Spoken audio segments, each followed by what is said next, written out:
conectado. Bien, vamos a comentar acerca de lo que es generación fotónica. ¿Ya? Supongo que se ve bien la presentación.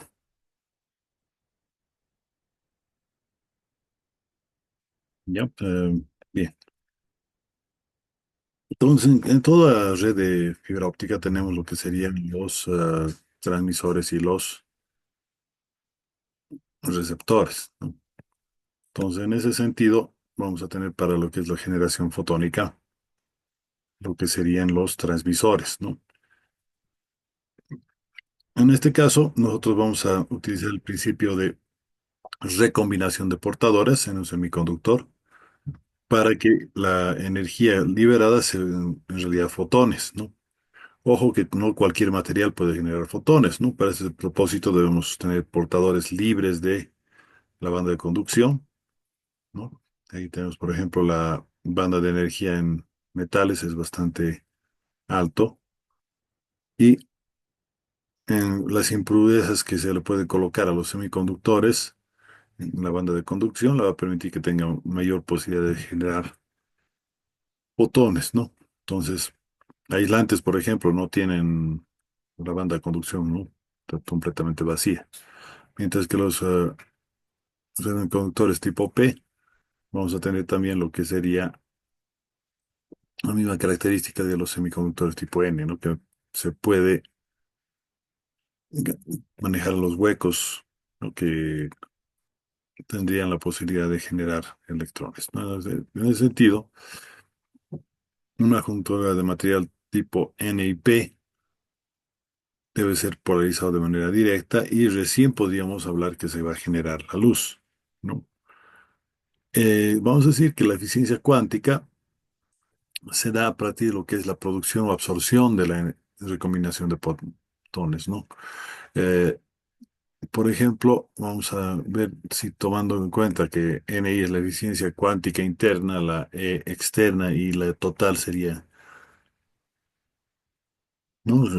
Lo podríamos definir de la siguiente manera, ¿no? El número de fotones generados sobre el número de portadores eléctricos recombinados va a ser el NI, que sería la eficiencia interna, el NE, que sería la eficiencia externa, va a ser los que se contribuyen a la salida sobre los fotones generados, ¿no? Y si nosotros dividimos eso, que sería N externa sobre N interna, vamos a tener el número de fotones que contribuyen a la salida sobre el número de portadores eléctricos recombinados, ¿no? Entonces, esa sería nuestra relación total, ¿no? Ahora, cuando hablamos de fuentes de luz, esencialmente tenemos dos tipos de fuente, ¿no? La fuente coherente, que sería láser, y la fuente incoherente, que sería el LED.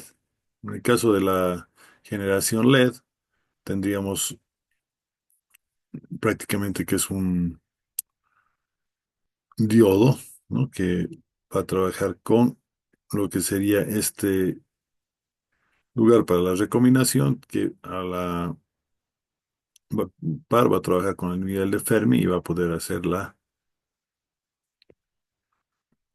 producción de lo que sería la luz, ¿no? En realidad estaríamos hablando de una tercera banda, que lo vamos a llamar un gap cuántico que tendríamos que utilizar para disparar los emisores, ¿no? Entonces, por la recombinación de portadores, nosotros vamos a tener la emisión de luz. Ahora, si lo vemos directamente por desprendimiento fotónico, tendríamos que la longitud de onda va a ser tomada en cuenta la constante de Planck por la frecuencia del potencial desprendido, ¿no? Tomando en cuenta que la frecuencia va a ser la velocidad de la luz sobre la longitud de onda, entonces podríamos también recolocar esto, ¿no? Como sería la constante de Planck por la constante que sería la velocidad de la luz sobre lo que sería la longitud de onda, ¿no? Entonces, ese sería para calcular lo que sería la energía radiada, una recombinación de electrones, ¿no? Entonces, en la generación LED vamos a simplemente tener la eficiencia cuántica que decíamos, ¿no? que sería el número de fotones que contribuyen a la salida sobre los portadores eléctricos recombinados. Y como pueden ver, depende de la longitud de onda de manera directa, ¿no? Ahora, ¿qué es lo que pasa con la generación LED? Pues nosotros vamos a tener que los LEDs van a trabajar directamente sobre una longitud de onda determinada, pero aquí vamos a tener que va a retransmitirse directamente con una relación de espectro de frecuencias, que es espectro de longitud de onda, que prácticamente son duales, que nos va a permitir tomar en cuenta el hecho del pulso. Ahora, en este caso, por ejemplo, en el LED vamos a tener un espectro mayor, ¿no? Del ancho del pulso. La generación es incoherente en fase y frecuencia, es decir, que no todos los electrones van a estar en la misma fase ni en la misma frecuencia, ¿no? En el caso de los fotones. Eh, por lo tanto, va a tener un menor alcance y no requiere medidas de seguridad industrial. En las de baja velocidad es ideal porque tiene un menor costo, pero este es sensible a lo que es cambios de la temperatura. Mira, si ustedes observan, por ejemplo, de 0 a 70 grados hay una variación radical, ¿no? En lo que sería la potencia óptica transmitida. Ahora, si nosotros vemos bajo microscopio, tendríamos una reacción activa, una heteroestructura doble, tendríamos lo que sería el contacto de la tribita y lo que tendrían las guías de uh, portadora de luz, ¿no? Ahora, ¿qué pasa con el láser? El láser en realidad es una alimentación fotónica que va a permitir emitir fotones coherentes, ¿no? Es decir, con misma fase y frecuencia, y va a permitir, por lo tanto, gran capacidad de modulación a ancha banda sin degenerar la potencia, ¿no? Para fotodetector vamos a desear que tenga lo mismo, ¿no? En ese caso vamos a trabajar con lo que son diodos del tipo avalancha, ¿no? Y bueno, son los más utilizados, si se dan cuenta. ¿Cómo llegamos a que sean coherentes? Pues los vamos a realimentar, ¿no? ¿Cómo se realimenta de manera óptica? Con espejos, ¿no? Microespejos en este caso, ¿no? Y luego la parte de emisión como tal es prácticamente la misma que la del LED, ¿no? Ahora bien, tendríamos la realimentación fotónica se realiza por dos tipos de realimentación, ¿no? Tal vez sea lo que es la cavidad de Fabry-Perot o bien por el método distribuido o feedback láser, ¿no? En la práctica el primero es el más utilizado, que es la realimentación por espejos, ¿no? Donde un grupo fotónico queda confinado en la región de producción láser, limitado por dos espejos semi-reflectivos, y atraviesan los espejos y como que quien estuviera rebotando la luz, y al rebotar y pasar justamente al lado de los otros electrones, es como que se sincronizan y van a tener una fase y frecuencia similar, ¿no? Esto le llamamos también como oscilador láser, ¿no? Y de ahí su nombre de oscilador láser Fabry-Perot. Ahora, tomando la condición de ganancia necesaria para un ciclo completo, se establece la condición de ganancia a través de la siguiente inecuación, ¿no? El alfa de la gravedad va a ser 1/2L por logaritmo de R1 y R2, donde R1 y R2 van a ser justamente los valores de resistividad óptica, y lo que sería la P sería la potencia óptica, sería, ¿no?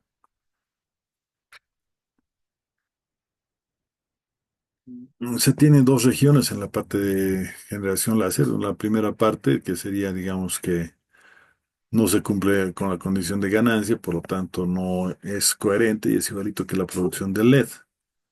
En la región B, que sería justamente la esquina, se cumple con la condición de ganancia en forma estricta, pero es inestable, ¿no? Esta zona también conoce como la de superluminiscencia porque tiene una iluminación mayor, mientras que la última parte sí es coherente, ¿no? Entonces, en esta parte, en el C, directamente, fíjense que prácticamente estaríamos transmitiendo solo en algunas partes del espectro de procedencia de salida, ¿no? En función de la temperatura, bueno, vamos a tener que la eficiencia disminuye y vamos a tener una variación de corriente de disparos si es que la subida potencial es ascendente según lo que sería la temperatura, ¿no? Entonces, a mayor temperatura podemos tener con una corriente que no es coherente.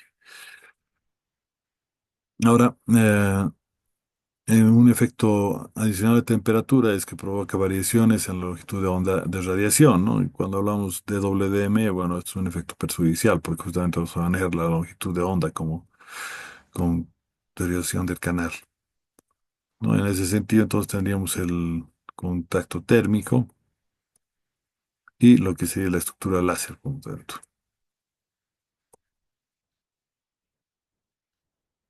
En lo que son detectores fotónicos, vamos a tener el proceso inverso en realidad, ¿no? Se va a utilizar una estructura de semiconductores, pero polarizados de manera inversa, y se conoce como una zona de vacío, ¿no? De tal manera, cuando llegue la luz, en este caso, vamos a tener um, una especie de disparo, entre comillas, de lo que sería el electrón.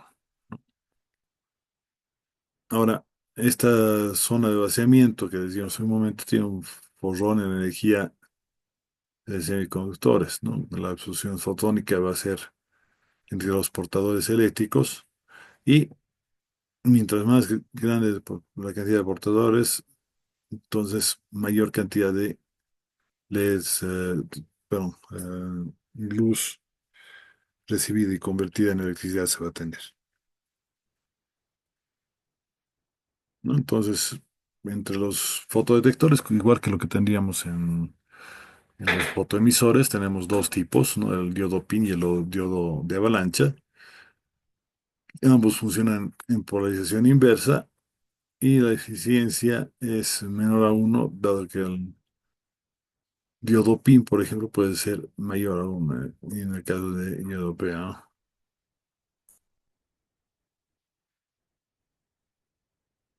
Ya. En realidad, en el diseño tendríamos que tomar en cuenta una planificación de la capacidad, la topología de la red, una inspección del sitio y una canalización y tendido de fibra, ¿no? Para tener lo que sería la interconexión de pruebas. Bueno, vamos a pararlo ahí.